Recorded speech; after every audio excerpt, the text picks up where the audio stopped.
listening to She Rises, a podcast dedicated to women who are ready to stop settling and start living their lives by design. If you're ready to talk about the stuff that weighs you down and get practical advice on everything from your health, body image, spirituality, relationships, and personal growth, then you're in the right place. Hello, I'm Giovanna Capozza, your host, master coach, spiritual teacher, and mind-body expert, and I'm on a mission to unsettle women all over the world.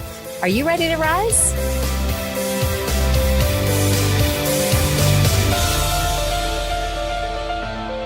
Hello, welcome back to another episode of She Rises. I'm your host, Giovanna Capozza, and I'm back today with another episode for you. And today we're going to talk a little bit about relationships, in particular about an unconscious psychological model that happens in most of our relationships, and many of them actually, where we're experiencing conflict. And this particular model is called the drama triangle. So everyone fears the dreaded love triangle, right? Well, this one's more so because it is unconscious, and generally it is running the show in the background. I don't want to give away too much in the intro, but I know that you're going to find this fascinating, and I'm sure you're going to want to continue the conversation after the show, as well as even just Google it, do your own research on it, because it will change the way you relate to people once you become aware that this drama triangle is actually functioning, it's operating in the background. So without further ado, here is today's episode.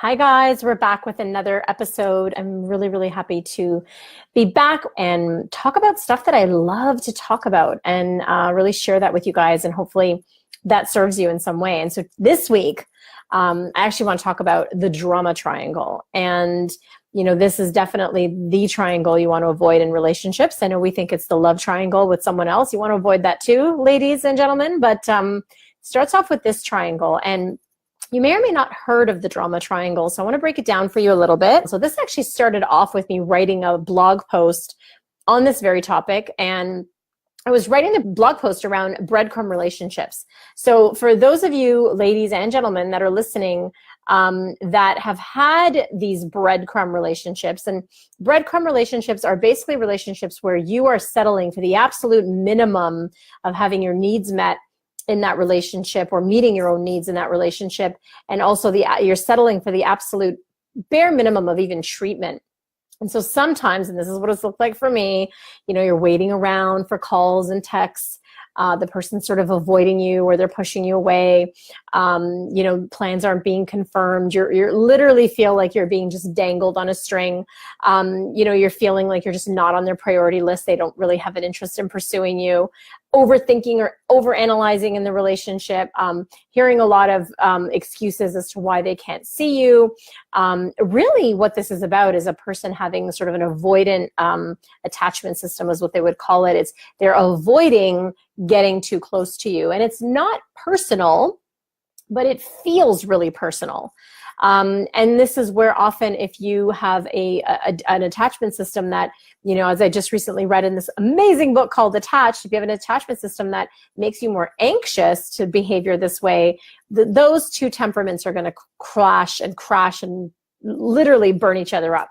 So that's how this topic started. I started writing this blog around this topic, and I realized as I was going even deeper still into this topic that really where this toxicity and clashing in relating actually happens is through this unconscious behavior of something called the drama triangle. Now, I didn't create the drama triangle. This was something that was discovered back in the 60s. It's a psychological model for how we relate and how we bang off of each other and clash with each other in relationships and in relating when these patterns are going on unconsciously. And so I'm going to break down the drama triangle a little bit. So if you imagine a triangle right now, you have victim and persecutor or perpetrator on one side, either word, and then you have a rescuer. And it doesn't matter where they are sort of in that order, but just so you can get a visualization in your mind that there's the rescuer, the victim,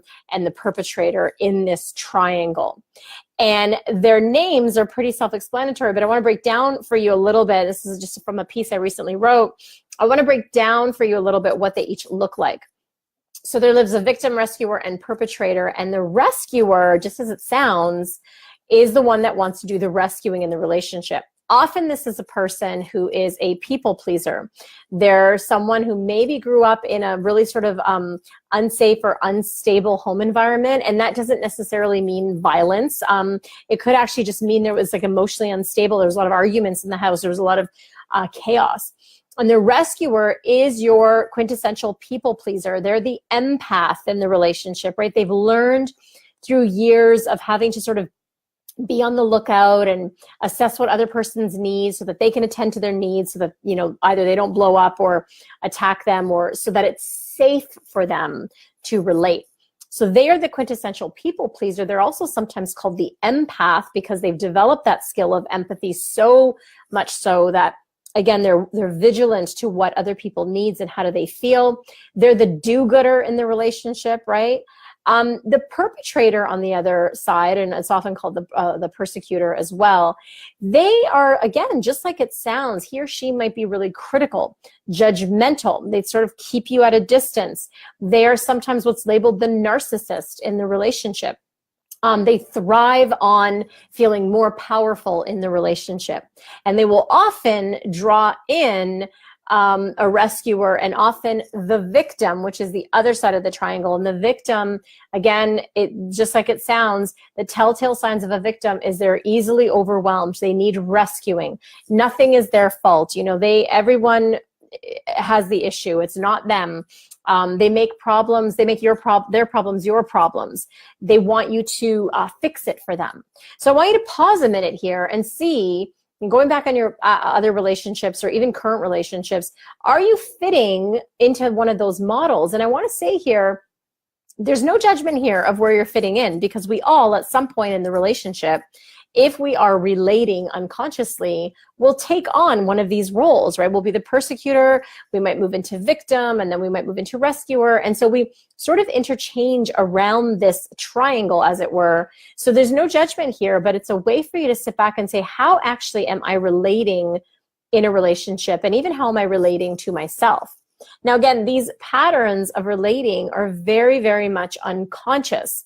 And so the first thing that we need to do is actually stop and make them more conscious, right? We need to stop and ask ourselves, if we are clashing in a relationship, whether it's a work relationship, you know, in business, whether it's a friendship or whether it's a romantic relationship, we want to ask ourselves the question of why it is that we think we're clashing. What is going on there? And of course, our ego wants to keep it very surface level. Well, it's because this person didn't do this for me, you know, or because you know, he's not meeting my needs, or he didn't call me back, or we want to make it about the story. And the purpose of this Facebook Live today is really to encourage you to see this dynamic and start to understand it, because what that does ultimately is it gives you power to step back from that and to self-reflect. So if you are in a dynamic right now where you've acknowledged, you know, I'm actually being the rescuer. Like, this was mine. Like, truth be told, mine has been the rescuer. I've had multiple coaches, therapists, people, you know, this has been my thing, is the rescuer. So as the rescuer, I tend to draw in, you know, the victims, because I have this thing for rescuing. Now, when it's unconscious, of course, it attracts and draws in relationships that could potentially be toxic or draining or damaging. But when you start to make it conscious and you start to realize, oh, this is actually one of the primary ways of relating. Now, have I ever moved into victim? Absolutely. Have I moved into persecutor? Absolutely. So this isn't like you're only ever living on one, but you do have a dominant one that you live in. And that dominant one will rear its ugly head when you are in relationships, starting relationships, and even when you're having your most conflicted, like, friendships or family relationships. So mine was the rescuer. I did grow up in that chaotic household. I grew up in a household where my parents were constantly fighting. I didn't feel safe. There was, you know, financial stresses and all of these things. And once I understood, oh, this is a way that my nervous system has actually taken on this way of being and relating as a form of self-protection, then I was able to just stop judging myself, first of all, and relax into, oh, this is an unconscious way that I relate. I find significance being the rescuer. You know, I found a way to be important in the relationship. I found a way to feel safe in the relationship. And then once you recognize what's going on, you can take further steps back and really start to reprogram and reshape the way your nervous system responds to these types of stresses in relationships that make you go into either rescuer, victim, or persecutor. That is the essential goal of all of this. So I want to just slow it down here a minute, because I want you to start to reflect on what is happening for you right now. Is there a relationship with you, a business partnership, something that is going on right now where there is conflict or clash? And if there is, can you find which part of the drama triangle you are acting out? Are you in victim mode? Are you trying to rescue? Are you pushing away and being critical and being the persecutor? And remember that on any given circumstance or day in this relationship, this could change. But what are you doing right now in this moment? Because there's a very real way that you could break free from this if only you identify where it is that you're coming from. So again, notice when you are in it. Name it and name the role you are playing without judgment, right? Without judgment on yourself. Think of yourself as being an actor in a play. And at this particular moment, in this particular relationship and how you're relating, you are being an actor in a play. And this is the role you are taking on. And again, once you identify that, you can take radical responsibility. So if you listened several weeks back, we did a whole Facebook Live on radical responsibility. This is where you 100% come in and own your piece of creating this situation and how you're reacting to it. And the way you stop the cycle is that you have to start identifying what's missing for you. So this is a way where you fulfill your own needs in the relationship, where you start to take responsibility for what you're needing. So I'm reading here a little note that I have here. So for the rescuer, who we've been using as an example, you need to learn to recognize and validate where you feel your needs are not being met. And by the way, it's not only, if at all, your partner's responsibility, if it's a partnership and relationship or a friendship, to meet your needs. Sometimes there are needs that you need to meet yourself. But again, for the rescuer, it's identifying the need. I would say also for the other two, it's identifying the need. What needs to be expressed here? What do I need? And then unapologetically rather, expressing what you need from a place of not the victim and not the temper tantrum, but a genuine place where you've reflected on your own needs and you've made it okay to say, this is where I feel unsafe. This is where I feel unseen.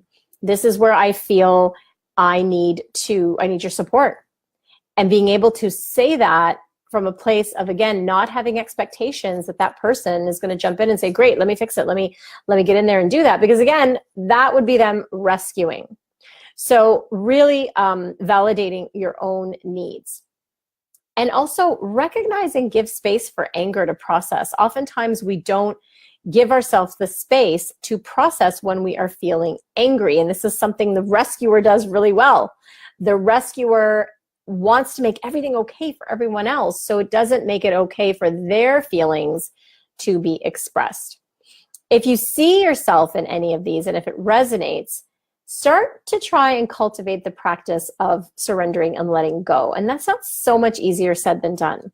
But surrendering and letting go is a way in which you are coming from a place of non-judgment and a place of curiosity with yourself, and again, with your needs, and also what's going on for the other person. This is a tough one, because when we are activated and charged, and when there's this unconscious thing playing out, it's literally like you have a little kid running around with scissors in your head. And you've got all the voices coming in and all the gremlins, but they did that and he did that and she did that. And there's all of this shaming and blaming that goes on even toward the self. So the practice of surrender is by saying this sentence: if I was absolutely 100% safe and protected in this moment, if I knew that I was safe and protected in this moment, what could I let go of? What could I release? And how would I be? And it's a process of repeating those words to yourself over and over again. I see this triangle play out in my life. I've seen it play out in the past. I've seen where I play the role of the victim and the persecutor and the rescuer. I've seen where all of that comes to play. And I'll tell you from personal experience that none of that could actually change and transform when you are beating yourself, over the head with a baseball bat saying, oh, I did it again. Why do I keep doing this? Or when you're consumed with guilt and shame, which, by the way, comes with all of the positions on the triangle, but mostly with the rescuer. So it seems like I'm talking a lot to the rescuer here, which I am, but it applies to all of them. So notice the drama triangle for you. Is it playing out in your life and in your relationships? What role do you have on that triangle? Where are you playing out and acting out that role and that character? And then find out, what is this actually about? Because chances are there is something underneath that has to do with safety and love and acceptance and enoughness that needs to be nurtured from yourself. This is the need that you give yourself, the need that you fulfill to yourself. With yourself. And if we don't actually stop and recognize what's happening, name it, call it out, get curious, and then go in and do the work, this is when we find ourselves attracting the same kinds of relationships, the same kinds of friendships, the same kinds of thing. And then we're sitting on the couch with a glass of wine going, I don't understand why I keep having the same relationship. And I don't understand why this keeps happening to me. And we go into this victim speak, because we're not actually stopping and doing the work and saying, what is going on here? If I am 100% responsible for my life and what I'm creating and how I'm reacting to what I'm creating, then there's a piece in here for me. So I hope this was helpful. It's a short one today. I wanted to go into this drama triangle and share this with you. Keep an eye out for the blog where I've written way more on this topic and how it relates to a breadcrumb relationship and when you're settling in a relationship. If you're not already on the list to get the blogs every week, go to giovannacapozza.com. Sign up for the list. You'll get the blogs every week, including all the podcasts. Thank you so much for your attention and thanks for listening. And listen, if this was helpful for you, if you got a little aha, if a little light bulb went on in your head and you want to pass this on to someone in your world who you think needs to dive into this work a little bit, then won't you share this? I so greatly appreciate it. Thanks so much. Have a wonderful day. Bye.